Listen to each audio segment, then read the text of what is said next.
I butini de una volta non sol parsughi o biscottini, i frignava anche per vedere le vetrine dei lancini.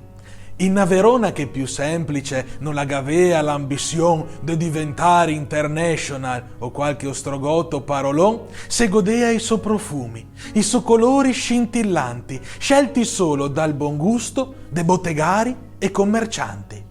Se creava addirittura delle vere rivalità su chi aveva la vetrina piace bella e decorà. La vittoria era contesa tra alloni e lancini, che mettea perfin le macchine, quelle vere, noi modellini.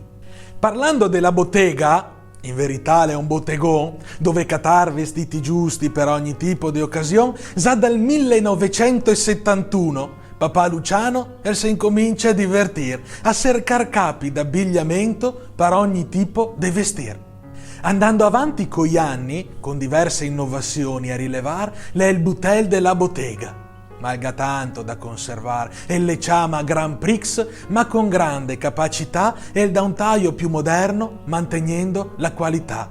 Quella che negli anni in tanti gli ha pressato, compresi i giugatori che nel Verona gli ha giugato. Parfin fanna se vestiva quando non era in allenamento, per essere anche de stile un campione e un portento.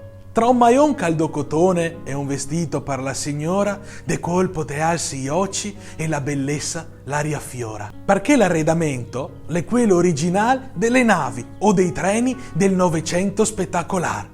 Te par da essere in carrozza sul treno che a gran velocità ferma davanti al Teatro Nuovo nella Verona più incantata.